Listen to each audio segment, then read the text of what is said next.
He walks with me. Bless you, man. Bless you. He is on my side. Jesus, He walks with me. Jesus, He walks with me. Jesus, He walks with me. Just want to say thank you to everyone. It means a lot. What can I do? How can I be here? What I've achieved in my life and my boxing career. That was something special tonight. Walking out to that. I'll take that to my grave. So I can't be here. My pride's a bit dented, but what can I say? Thank you to everyone what bought a ticket and supported me through these years. It means a lot.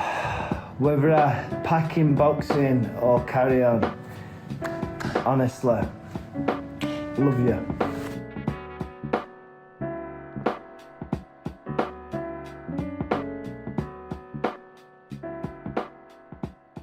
Hey, welcome back to the number one podcast in the sport where I was wrong. I and thousands of other people were wrong. The bookies probably made a fair killing on that one because I don't think they had to pay out on anything.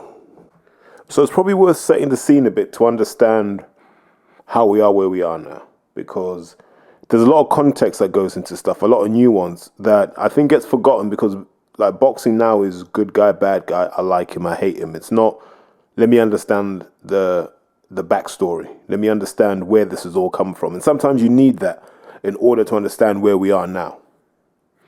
So if you followed me from my very first ever podcast on New Age, and that's nearly 9 years ago now, the first name I ever mentioned in terms of someone the fans should get behind was Ben Whitaker. That was the first name. Because I was so sure. My eyes showed me, I was so sure. And to understand what I mean, here's some context. At the age I'm at now, I've seen enough football, right? I've seen enough ball. I've seen ball from the 80s, the 90s, the 2000s, the 210s, and now the 220s. And I've seen all the evolutions. I've seen everything. I've seen the science come in. I've seen the stats come in. I've seen nerds become, power brokers in football. I've seen all of that. So when I tell people stuff like, when you look back on football, like in the 90s, you had Vieri. You had Del Piero. You had Roberto Baggio. You had Alan Shearer.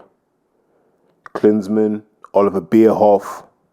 Shevchenko was just coming into his own, but wasn't really prime yet. But someone like a Vieri was prime.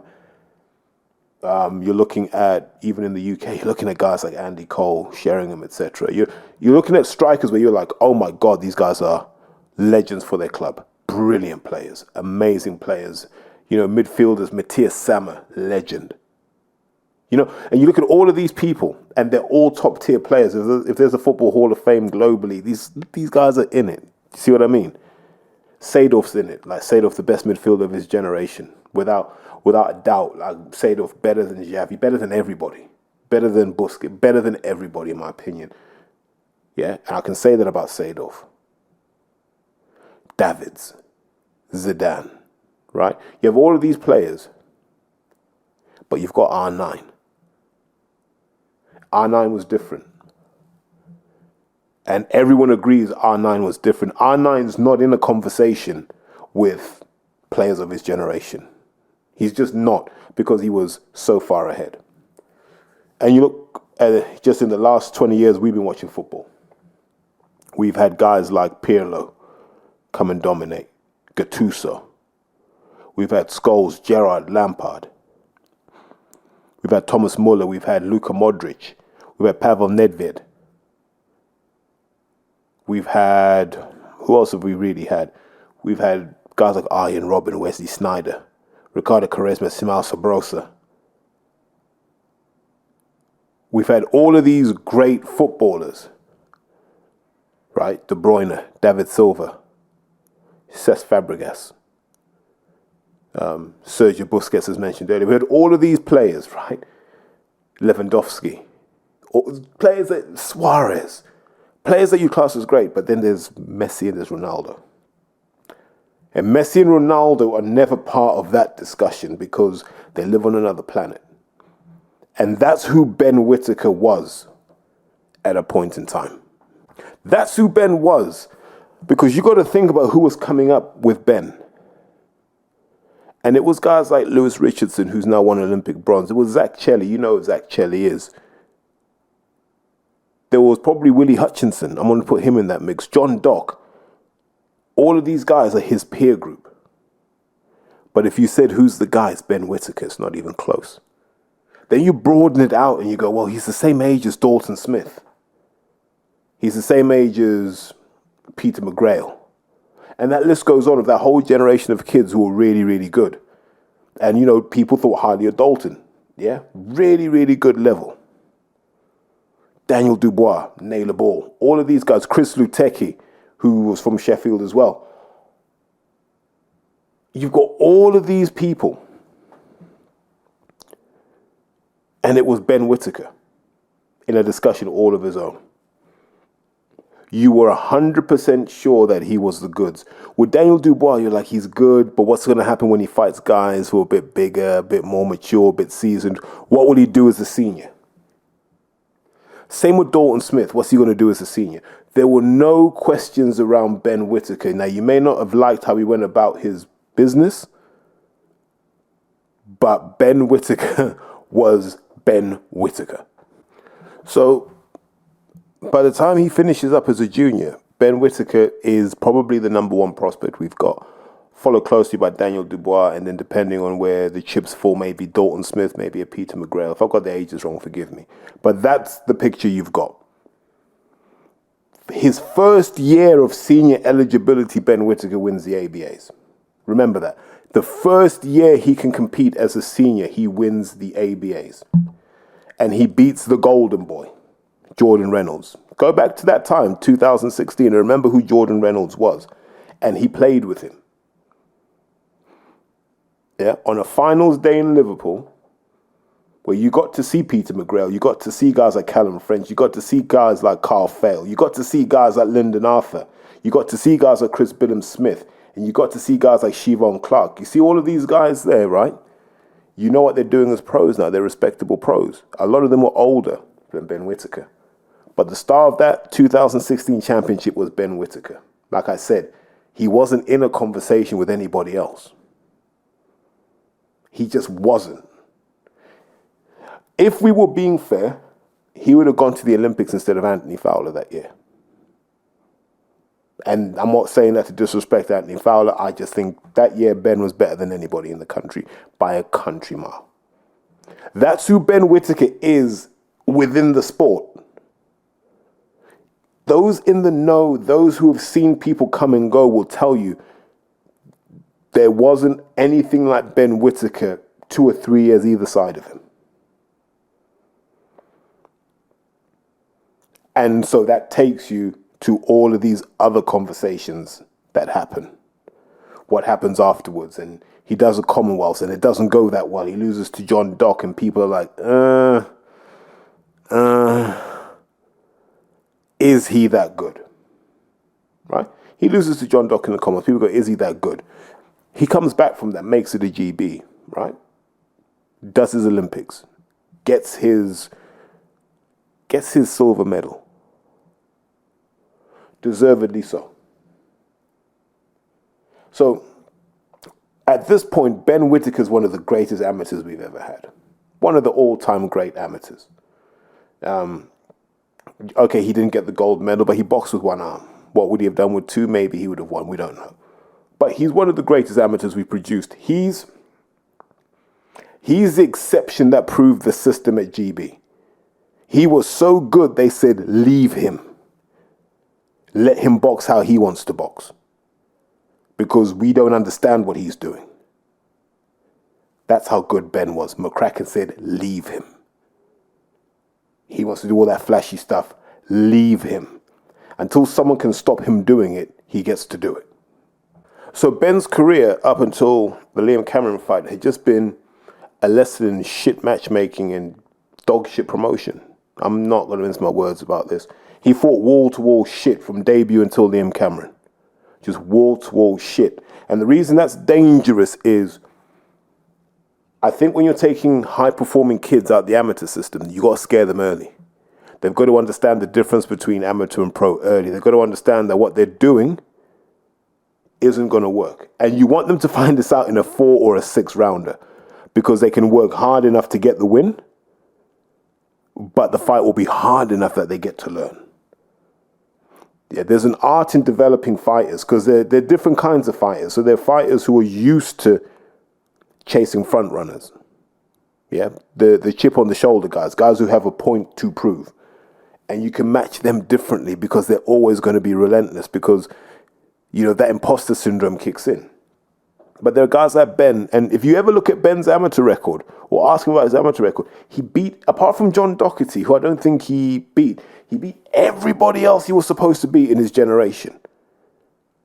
I think there are only 2 guys that have more than 1 win against Ben. It's John Doherty and maybe Arlen Lopez, the Cuban who boxed for, it might have been Azerbaijan. Because, you know what I mean, Ben's got a lot of Cuban to his style. So, you know what I mean, Lopez was kind of built for that. But let me come back to the point. So Ben's pro career didn't prepare him for Liam Cameron. Because Liam was going to ask questions. He was. And Ben had gotten away with being 2016 Ben. He'd gotten away with being 2018 Ben. He'd gotten away with being 2021 Ben. He'd got away with all those versions of Benjamin Whittaker because he was that good, right? And in doing that, he gave us some unbelievable moments in terms of showboating and flash, right? But he never had the scare. Remember, even Muhammad Ali had the scare against Henry Cooper, where they had to open the hole in the glove. No matter how good you are, you have to feel that fear of, oh my God, this isn't like it used to be. Because there's no other way a coach is going to motivate you to train harder. And I think if you talk to those close to Ben right now, they'll admit that he was coasting.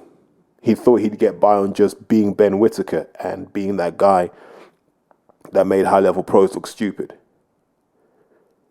And one of the things I would say behind closed doors was he's got to find another gear.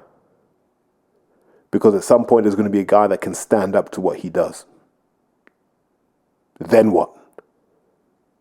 What do you say to him then? What gear can he slip into from there to then take control of the fight? And the simple answer is we didn't know. Because they matched him so badly, we didn't know what was actually inside of Ben. We didn't. In the first Cameron fight, we started to see, maybe there's some issues here. He wasn't punching holes in Liam, but Liam was there to have holes punched into him. But when Liam was punching him, Liam was getting a lot more joy. And it looked like Ben was like, I haven't been hit this much before. What the hell is going on? How have we ended up here? Right? That was the impression I got when I was watching the first fight. I was like, he's now finding out that there were runs he didn't do properly. There was sparring he didn't take seriously. There was maybe a strength and conditioning workout. He found a reason not to do it. You know, little things where maybe he's not being driven to the right direction like he should be. A good trainer drives you to a certain point. As a boxer, you shouldn't be controlling that journey. Yeah. As you become more experienced, you can get more input in terms of how you get there and how fast you get there. But driving to that point there, that's a coach's job. And I don't believe that was happening. And that's why the Liam Cameron thing unraveled. And we can touch on it quickly, but if you want to hear it, just go back to the pod where I talked about it. I think he fell over the top. I think he was partly pushed over. I think he did what anyone would do when there's a forearm in your face. He tried to lean back to create distance. It didn't work because Liam was just charging into him. And they both went over. You don't throw yourself over those ropes, for the record.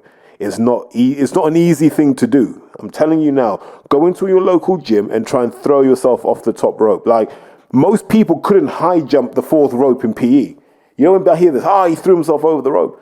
Listen, I could put a crash mat the other side of that, go and do the high jump and jump over it. You won't. That's a long way up. So we end up where we end up, right? And the first Cameron fight's a disaster. It's a disaster. Everyone now steps back from Ben. That, oh, he ain't that good. Ah, he's a fraud. He's this, he's that. Everyone took a step back. All those people you saw in the pictures, they weren't there anymore. All those people banging the drum for Ben, they weren't there anymore. Now, Team Whittaker, which is really just him and his old man at this point. And I'm not disrespecting anyone by saying that. And maybe putting Jordan Foster too. That's all that's there. Like, what do we do next? The rematch. The rematch, and we get it right. And this is the point where everything goes dark. So at this point, we don't really see Ben. We don't know what Ben's doing. We know there are going to be changes because it's coming out the camp that we've got to start making changes. It's got to get a bit more serious. It's got to get a bit more focused, hungry. Which, and I don't want to disrespect Joby Clayton because he did a great job in building Ben. But just like with Anthony Joshua, he realized in the pros he's way out of his depth. All that reaching for the karma stuff doesn't help when you're getting your head punched in. What airy-fairy stuff just doesn't work. And I don't want to say it to be disrespectful, but Ben Whitaker needed somebody who was going to crack the whip. Somebody who was going to simplify what he did. And somebody that was going to unlock the devil in him. There were the three requirements. And I think if you look at what happened over time, the realistic candidates became Andy Lee and Adam Booth. I think they were the only realistic options that were being looked at. Connection between Booth and Andy Lee, I imagine they know each other well. But I just think if you've had serious injuries in your career, you kind of swerve Adam Booth because he's not great at preventing those. He's almost like, he's like the petrol you pour on the fire, isn't he? Like things just get worse. But look, we just see it go dark. And what we're saying is we hope Ben is as good as we've believed he is. That's all you can say. You talk to guys in the sport and it's like this. It's like he's going to have to show us something we haven't seen before. We don't know if he can do it. It was never to be disrespectful to Ben. It was,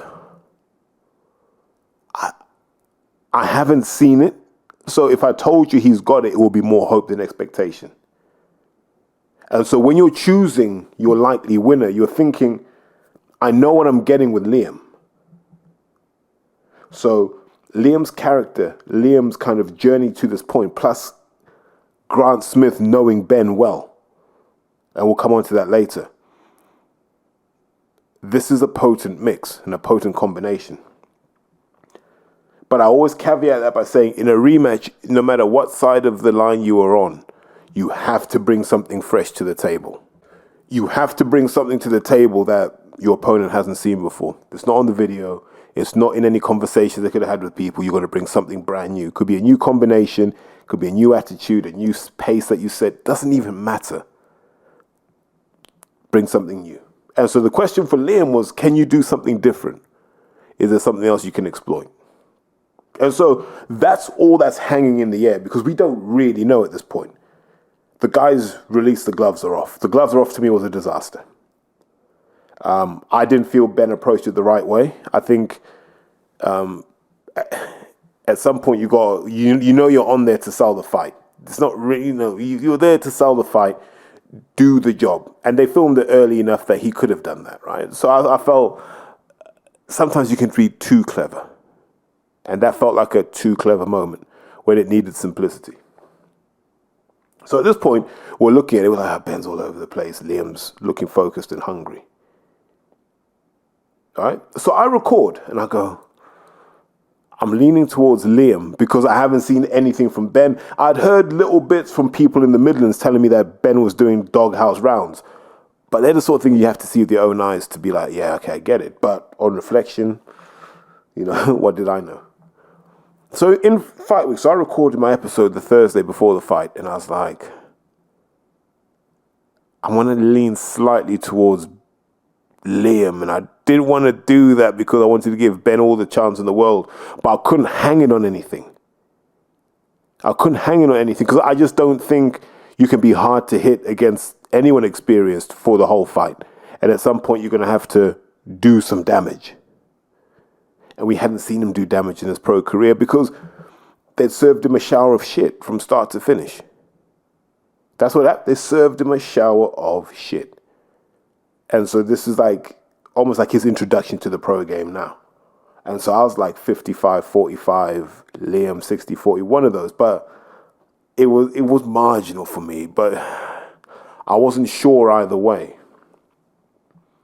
Then after I recorded it, I jumped on social media just to see what, the build-up and get a sense of it. And I started to look. And Liam looked like he was happy to be there. Like he was satisfied. Yeah, this is it. I'm cool here. If the fight gets called off, great. It's been a great week. He went into the hotel room and he loved the hotel. Oh, it's amazing. He was doing far too many interviews. He was up too late at night from what I was hearing. People were like, yo, this guy's up late at night. Why? Too many interviews, too many hangers on. There were too many people just trying to get in the media, holding his hand and all this sort of stuff, which you shouldn't be doing, right? For me, the art of fight week is just the minimization of energy. That's all. Take as little energy out yourself up until fight night as you can. Rest, relax, do your public workout, chill out. Even in the build-up, like Liam was coaching the kids and stuff, and that's great for the man of the people image, but you're looking at that going, mate, you're not resting. And you got daddy duties when you get in anyway, man. When are you resting? And if you're not resting, then how hard are you really being trained? Because you shouldn't be in any sort of shape to do this. And there's just little things in my head where I'm like, how bad does he want it?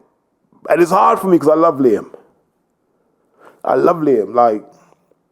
Like, I've known Liam since the days when he was meant to get beaten by Dudley O'Shaughnessy back in 2009, and he did it. Like Ben Whitaker, first year as a senior. First year as a senior, ABA champion. That's Liam Cameron. But I'm watching this build-up, I'm watching what's happening, and I just go, this wouldn't happen with Chris Medley. Chris Medley would have had Liam in the right frame of mind for this fight in the whole camp. I just feel, and maybe Liam had said to Grant and the team, I don't think I want to fight after this. Maybe he had said that. Maybe he was like, I'm happy now. Can pay off the house. What more do I need? Maybe. I don't know. Only Liam can tell that story, and hopefully he will. But it felt like Liam was happy to be there.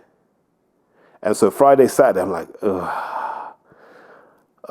maybe he'll turn it on, maybe he'll turn it on. And then we get to fight night. Entrances are electric.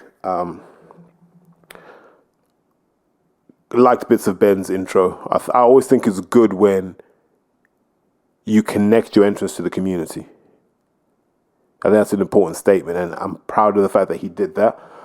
Him getting booed is neither here nor there to me. Like, the noise it made shows how big the fight was. So credit to him for that. Liam came out, underdog, real Rocky moment, wasn't it? That was like Rocky Balboa coming out. And you wonder if Liam will ever top that for an entrance. Because that's all Liam ever wanted. People forget this.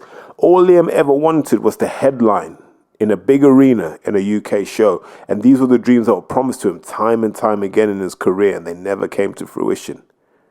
Headlining Ponds Forge or headlining the Magna Centre isn't the same. You hear that big production, energy all over the place. It was all there. But for me, what was missing was Chris Smedley. Smedley was missing. But you get to the fight, and we can be very brief about the fight, simply because it wasn't that long. First round of that fight was interesting. If I'd had Liam in camp and they'd said to me, what's the one thing you'd give Liam? I'd have said I'd have given him head movement. Because in the first fight, it was a really high guard, and that was all well and good when Ben was nervous. But if you think about what was at stake in this fight, the goal was to be very hard to hit for the first half of the fight, for me. Because that's when the doubts creep in. When a guy's got his back up against the wall like Ben did, what you don't want to do is go to war in the first 3 rounds because you're going to get clipped. That's when all the adrenaline, all the pressure, all the emotion is at its highest, right? And you've got to ride out those first 3 rounds. maybe even the first 4. You got to ride them out. Be disciplined. Use your legs. Just use your legs. Don't be there to be hit. Ride the shot so it doesn't give the confidence. None of that happened from the Cameron side.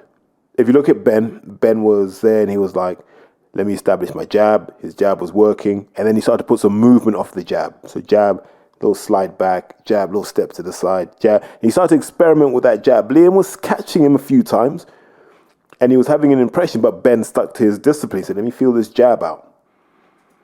And he was having a look. You could see from his eyes, he was there. He was locked in. And he's like, what does Liam do when I do this? What does he do when I tweak it this way? Okay, fine. And Liam was starting to throw those kind of shots where he knew his timing would be good enough, but it wasn't the time to take the risks. Liam didn't need to take risks in the first 3 rounds. He was taking risks, leading with a hook sometimes. And the jab was kind of, he was kind of cranking the jab. So he was throwing his jab forward. And after he had connected, he was just dropping his hand and bringing it back around. Like a steam train does. Yeah, that was like a crank hand. And so that was, Ben seeing that and going, there could be an opportunity there. So end of the first round, we're all there going, okay, Liam's got some work in there. Ben's got some work in there. Second round, Ben comes out different. Bit more commitment in the shots. First round, my criticism of Ben was simply he was under-rotating on his punches. So he wasn't committing to them. It was very amateurish, where you kind of touch and move. And I was like, if he can just rotate a bit more, he'll unlock his power. And if you look at when he had Liam stunned, it all came off. Liam tries to go with a jab into a left hook. But normally between that, you need a transition. So you need a jab into a reset, into a left hook, right? Because 2 things. 1, if they're going to counter off the jab, you've brought your hand back to catch that. And then you're just going to counter straight with the left hook, right? That's the important thing in that move. You can't go from jab into a left hook, not against top tier guys with a good eye for a shot. And so he left himself open between the jab and the left hook. He left himself open. But Ben had to create that opening. And Ben creates the opening by just slipping to his right-hand side, letting the jab go over his left shoulder, and then fully committing a right hand over that. And you can see as Liam's throwing that left hook, he gets hit somewhere around the upper region of his head, scrambled. Your chin can be everything, but once your brain gets scrambled, that's a longer recovery. Those shots to the top of the head, a longer recovery because there's nothing between the impact and the brain. You get hit on the chin, you might have some jaw muscles, there's muscle, there's some bone. The energy can go up and it can go down. So you can split the effect. You get hit in the upper part of your head, it can't go up, it just goes straight into the brain. And so Liam scrambled at this point. And Ben showed hunger, jumped on him, but didn't just flail wildly. If you think, as soon as he had him backed up, went straight to the body. So Liam was like, then came back up top, went down again, up top. And then once he had him in the corner, it was kind of a wrap at that point because Liam's taking 10, 50, I don't know how many shots unanswered, and the ref had to stop it. And I hear people say the stoppage was early, but it wasn't wrong. It wasn't perfect, but it wasn't wrong. I don't think Liam could have got out of that because he didn't seem to have the presence of mind to go, let me try holding. Which I think if his head had been clear, he would have gone, okay, let me just hold him. Yeah, I'll hold him. Let me turn him into the corner, lean on him a bit, right? Get my air back, get my legs back. That's experience. And Liam's got experience. So that led me to believe that Ben had got him good. So I think the stoppage is controversial, but it's not wrong. It was a matter of when, not if. Like, if there'd been like 10 seconds to go in the round, maybe. But no, I just feel... How do I put it? I feel Ben brought enough different to the fight that Liam wasn't expecting. But then I point to, why wouldn't Liam be expecting that? Well, what did you think Ben was going to do with his career on the line? That's a team question. Like, guys, what were you thinking? What were you thinking? The shot that did him, by the way, is a great shot. It's a shot. There's not much you can do about that. Because once your jab's out, if he slipped past it, the real race is getting your hand back to your face before his gets there. And if you're not expecting that, there's nothing you can do. That was all she wrote. But here's now the thing. Social media is like, his behavior was disgusting. He's a disgrace. I'll never like Ben Whitaker again. Yada, yada, yada. He spat in Grant Smith's face. No, he didn't. And here's the biggest clue how you know he didn't. They go back 14, 15 years. Ben Whitaker and Dalton Smith are the same age. I think they'd be the same year at school, right? So that means in their whole junior amateur career, they fought in the same tournaments. Every year, Tony and Grant see each other. How's your lad getting on? He's all right. He's trying for England. How's your lad getting on? We're trying for England too. Dalton and Ben, aged neck and neck, grew up together in the sport. The parents know each other well. Handshakes, hugs, the way that it normally happens in the sport. Ben sees Grant Smith as an elder. So Ben's not going to spit at Grant Smith. He wasn't raised that way. What happened was, if you go back to the first fight, when Team Cameron were like, yeah, he quit, and the whole Ben Whitaker thing, Grant Smith didn't shut it down, which is what they were hoping Grant would do, because Grant knows them. So you imagine behind the scenes like, but Grant, you know us. When have you ever known Ben to quit? When have you known Ben to have that in him? Those are the back channel conversations that happen. And when Grant didn't come out publicly and go, nah, we're going to walk back from that whole quitting thing because it's not fair on the kid. When he didn't do that, all that emotion that builds up in Ben over 6 months and having to do those doghouse rounds and training and wondering if your career's on the line and, your promoter's looking at you like, mate, I bet the farm on you. So when you get that win, you're going to Grant Smith. Like, what do you mean quit? You of all people. You. These fans can boo me. I don't mind that. But your family. Your family. Your son boxed yesterday. And they're saying your son's scared of Adam Azim, but we know your son's not scared of Adam Azim because we've seen him year after year overcome. You should understand, Grant Smith, what it's like for people to be questioning somebody based on nothing. And that all came out when Ben went towards Grant Smith. It may not have been worded perfectly, but that was the message. Why would you, of all people, do that to me? I know this is your guy, but I knew you before. Do you know what I mean? Like, we were cool. When he was being trained by Chris Smedley, you were at the shows with us.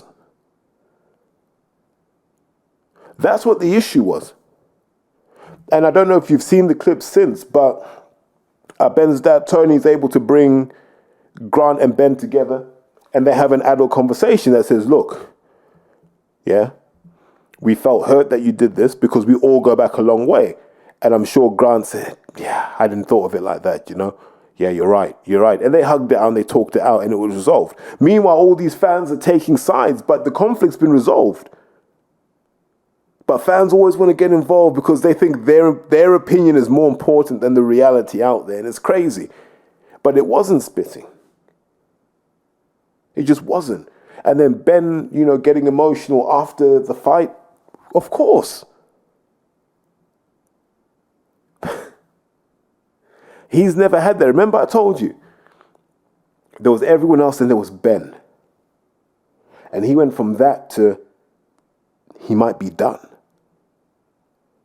And he's like, I haven't even fired a shot in anger. I haven't even had a chance to show you the best version of me. And so once he's had that scare, he's come back.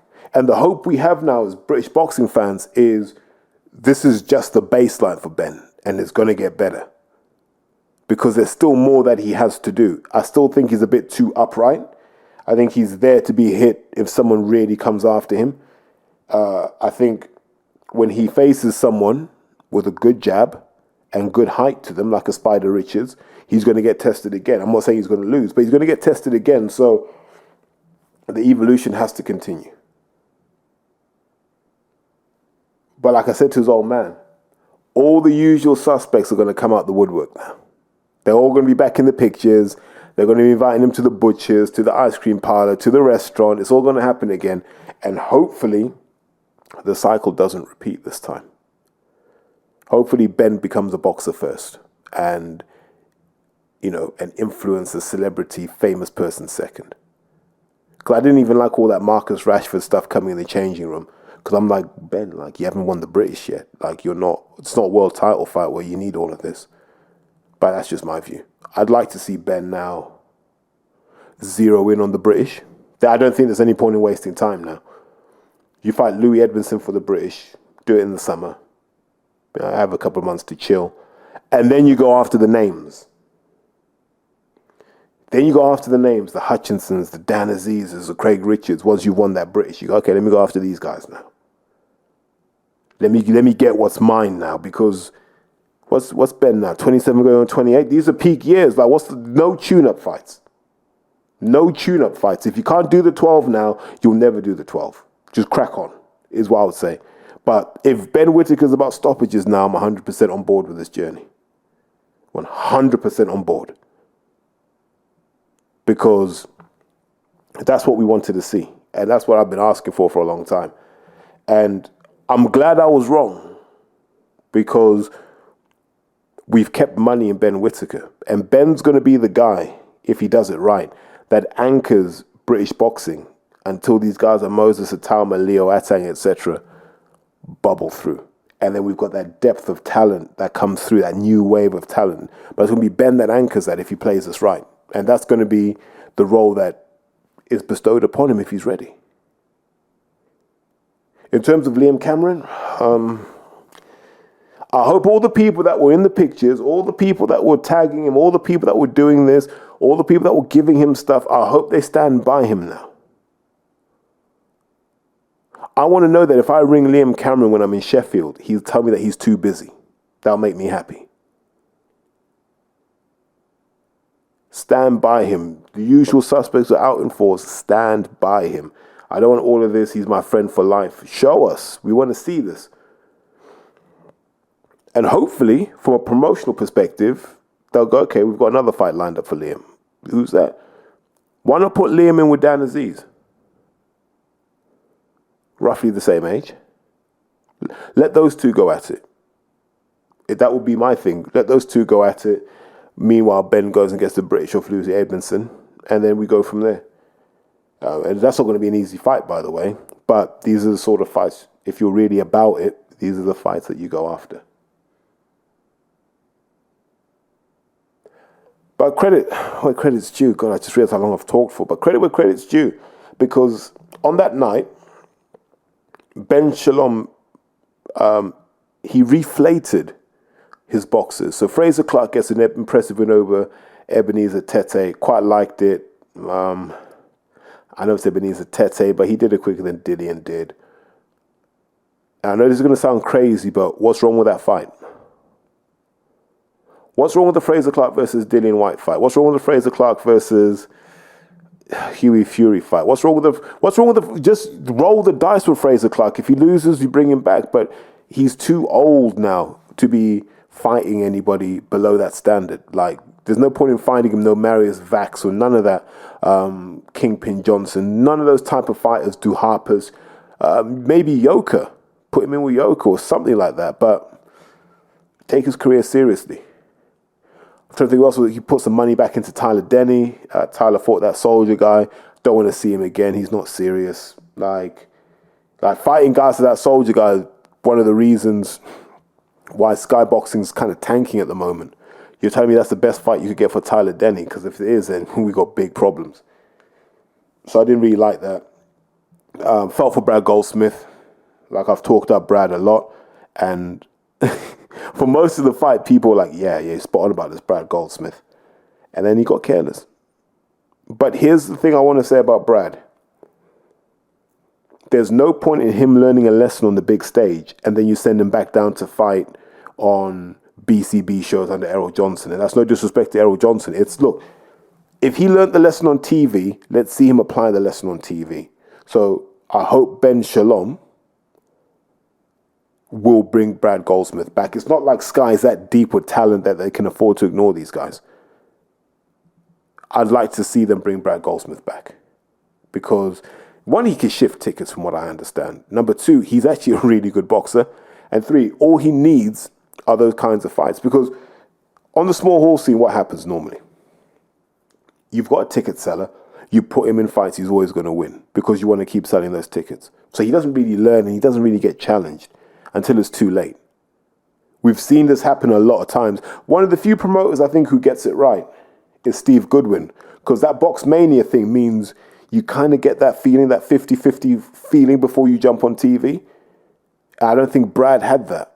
And I can name other guys like Tyler Rivers that never really had that. Stanley Stannard never really had that. They were kind of treated as ticket sellers and milked for that. So hopefully, Ben Shalom will bring Brad Goldsmith back, give him the right kind of opponent to look good against, and go from there. Because I think Brad's got something in him. Other fights we need to talk about on the card. What do we need to talk about? Lee Cutler versus Sam Eggington. Why would you try and fight Sam's fight? Like, Sam Eggington is the ultimate in this country at just being in that phone booth and chugging away. You know, no matter how many videos you watch of a guy, he's getting on a bit. A lot of what Sam Eggington does is just mental. I think he loves it when it gets painful, nasty, and hellish in there. I think that's when he comes alive. So I didn't really understand the tactics there. But that doesn't mean Lee Cutler's done at that level. I just think Sam Eggington is a taker of souls. And, you know, this is not anything new. In terms of what you do with Eggington, keep him on Sky. Keep him on Sky, but match him properly. Match him with guys that will do that with him. And you'll always be entertained with Sam Eggington because he can still shift tickets from what I'm hearing. Like, that was a real ticket seller's card we had over Easter. So credit to them for really packing out the venue. Elliot Well versus Lucas Ballingall. That, anyone who's a stato out there, Brooke, I know you're going to listen to this. Tell me if I'm wrong. They were the same generation coming up in the amateurs. I'd almost be surprised if Elliot Well and Lucas Ballingall haven't fought each other before. And I might be wrong on that. I swear they must have fought each other. Maybe they didn't, and I'm just hallucinating. It happens, man. If ChatGPT can hallucinate, so can I. But no, look, good to see Elliot on Sky. I think he'll do something. In terms of world titles, might be a bit too late, but he can definitely do some damage at welterweight because there's no one there that, you know, is that far ahead of him right now. I'm trying to think what else happened on that show that we need to talk about. Not much, but you can see from what they're doing now, the main runners and riders now at Sky seem to be... Right, how do you want to order this? Ben Whitaker, Callum Simpson, Fraser Clark somehow, and Lauren Price. That seems to be who Sky are going with now. But the worrying thing is all those guys are kind of miles off world level, so they're going to have to get someone else. I know they got Eubank Jr., but that's more on the pay-per-view side. They're going to have to get some surefire stars as well. Because remember, some of these contracts might be ending this year. And Hearn's desperate for star power. And you know what Hearn's like. Like, he can be very persuasive. You know, we've seen what we've done with Leo, but I want to talk about that in a different pod. But I think for the purposes of this one, we've covered what I wanted to cover. And, you know, hold my hands up and say I was wrong about the Whittaker-Cameron fight. But the important thing, guys, and I want to say this again, whether you like the character of a boxer or not, just remember that's their job, right? And you can boo them in the arena, and you can do this, that, and the other, but no one's actions give the public the right to shit on them. Because you even saw like the way they were abusing Johnny Nelson for what he said. And if you look at the abuse Johnny Nelson got, I'm like, well, what abuse would that same person have given Adam Johnson? There's nothing left to give. And I think a lot of times with boxing fans, they go so extreme that I think Guys like Adam Johnson, who are convicted child sex offenders, get an easier ride. Paul Gascoigne, who is an alleged rapist and wife abuser, gets an easier ride. And then people go, well, if he wasn't such a knob, he wouldn't be so hated. That doesn't make any sense. Because does that mean that if my waiter or my waitress isn't good at their job, we should follow them all the way home hurling abuse at them? We wouldn't do that. We'd understand this was a bad experience we had and we'd move on. We may never go to that restaurant again, and that's fine, but we're not going to spend the next 3 hours berating and abusing them. There's something pathetic about some boxing fans, not all, but some, where, and I tweeted this earlier, and I said, if you want to know what someone was like at school, look at their tweets. That will tell you exactly who they were at school, and you'll understand them a whole lot more. And a lot of guys commenting like that negatively about Ben Whitaker were the scared little boys at school. They'd watch everyone doing stuff and they'd be jealous because they wanted to do it but never had it in them to do it. That's where the abuse comes from. They're the people who just get the cameras and the microphones and go, you're like, well, no, why don't you jump in and do a few rounds so you know what it's like to get smacked in the face. Oh, no, I couldn't do that. And they make every excuse under the sun. There's a big gap between people willing to get punched in the face and those who aren't willing to get punched in the face. A huge gap.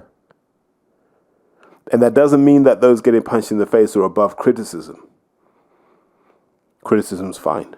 Not liking someone's fine. But giving someone the kind of abuse and the scale of abuse you wouldn't allow your mum to go through, you wouldn't allow your children to go through, that's wrong. And it's wrong when you do it off a faceless account. If you're someone who would say it to their face, then feel free to disregard me. But just remember, there's a reason why Anthony Joshua is in Nigeria right now and not the UK. That's all I want to say. And on that note, I'll say take care, guys.